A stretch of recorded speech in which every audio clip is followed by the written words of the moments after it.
बिस्मिल्लाहिर्रहमानिर्रहीम। बेटा आप लोग सेकंड ईयर की क्लास है, मैं हूं आपका टीचर एम.ए. रज़ा। आप लोग उर्दू पढ़ रहे हैं और उर्दू में अभी हम सीखेंगे खुलासा कैसे तरतीब देना है। खुलासे के लिए हमने खास बातें जो हैं वो नोट करनी होती हैं। आप लोग पूरे सबक को पढ़िए, उसमें खास बातें नोट कर लीजिए। जो ही आप खुलासा लिखते हैं, टोटल लेंथ मैंने आपको बताई है, इसकी 3 पेजेस पे मुश्तमिल होगा। लेकिन ये वाले पॉइंट्स कहाँ पे दर्ज करेंगे बेटा? जब आप लिख रहे हैं तो ये वाले पॉइंट जब भी आएंगे, एक लफ्ज या 2 लफ्ज, वो मार्कर से आप हाईलाइट करेंगे। जो ही कोई खुलासा देखने वाला देखेगा तो फिर इन्हीं पॉइंट्स को ही देख के आपको नंबर मिलेंगे। टोटल ये 10 नंबर का सवाल है बेटा। इसका खुलासा देखिए, जो खास बातें हमने नोट की हैं। सबसे पहले बात आई अल्लामा इब्ने जौज़ी। वो कौन थे? एक मुहद्दिस थे, अहादीस लिखने वाले थे। सीरतुल उमरैन उसने एक किताब लिखी, उसमें जिक्र किया उमर बिन अब्दुल अजीज का और हजरत उमर फारूक रज़ी अल्लाह ताला अन्हो का। ये किताब कहाँ पे देखी मुसन्निफ ने? मिस्र में देखी बेटा। उसका नाम क्या था? कुतुब खाने का हुदैबिया। कुतुब खाना कौन सा था? हुदैबिया। अब मुसन्निफ ने क्या किया, इस बुक को पढ़ा और एक बुक खुद से तरतीब दे दी। उस बुक का नाम उसने रखा अल फारूक।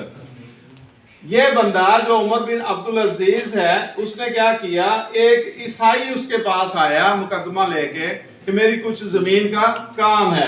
देखिए ईसाई आया। ईसाई कहाँ का रहने वाला था? हिमस का रहने वाला था। उसकी जमीन पे किसी मुसलमान ने कब्जा किया हुआ था और उसने क्या कहा? उसने कहा खुदा की तहरीर कुरान के मुताबिक फैसला करना चाहता हूँ। आप ये पूरा जुमला मार्कर से हाईलाइट नहीं करेंगे, बल्कि सिर्फ कुरान को हाईलाइट कर देंगे।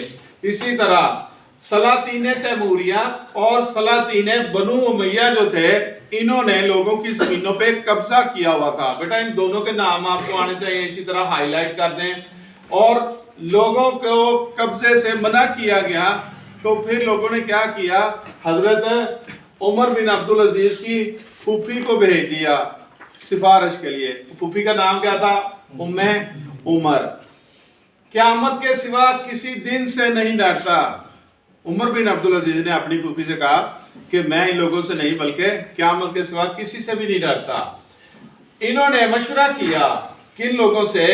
ये वाले जो इल्म वाले बंदे थे, इनसे मशवरा किया मकहूल, मैमून और अबू कलाबा से कि मैं भी अपनी जमीनें लोगों को दे दूं जो हमारे रिश्तेदारों ने कब्जा की हुई हैं।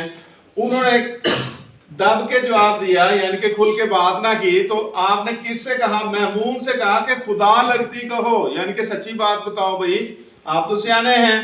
तो महमून ने कहा कि जालिमों और गासिबों में आपका शुमार होगा अगर आप जमीनें वापस नहीं देंगे। आपने अपने गुलाम से पूछा, गुलाम का नाम क्या था? मुजाहम।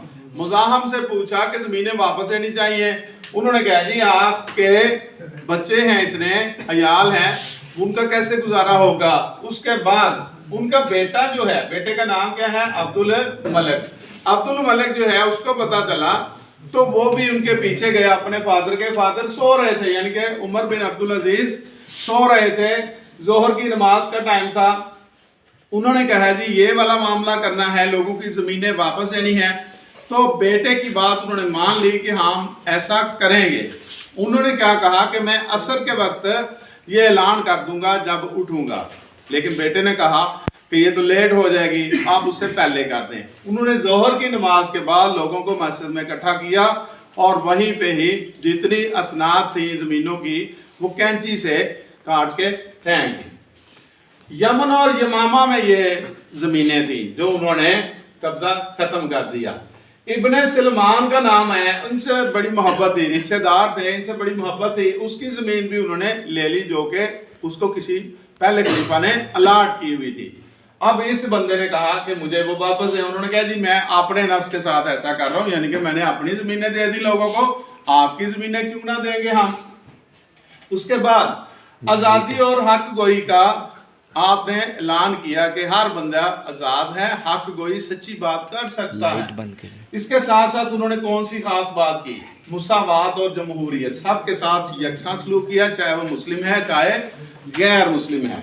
जमहूरियत, देखिए जमहूरियत का मतलब क्या है? अवाम की हुकूमत। आपने अवाम की बातें सुनी, आपने क्या किया, लंगर खाने में 1 दिरहम रोजाना देते थे। खलीफा वाला खाना लहदा से जो आता है उसको नहीं खाते थे, बल्कि कितने पैसे, 1 दिरहम। बेटा ये सारी बातें आप लोग मार्कर से साथ साथ लिखेंगे। हशाम की दौलत कितनी थी, जो पहला खलीफा था उसने 1 करोड़ 10 लाख दिनार छोड़े जब वो रुखसत हुआ दुनिया से। लेकिन जब उमर बिन अब्दुल अजीज रुखसत हुए, उन्होंने कितने दिनार छोड़े, 17 दिनार छोड़े, सिर्फ 17 दिनार छोड़े। उनमें से भी उनके कफन दफन पे खर्च हो गए 7 दिनार, और जो उनके गुस्सा थे उनको कितने मिले, ओनली 10 दिनार मिले। बेटा ये ओवरऑल खुलासा आप लोग 3 पेजेस का लिखेंगे, और ये वाली चीजें जो हैं वो हाईलाइट करेंगे। हाईलाइट पूरा जुमला कभी भी नहीं करना, एक एक लफ्ज या 2 लफ्ज को हम करते हैं।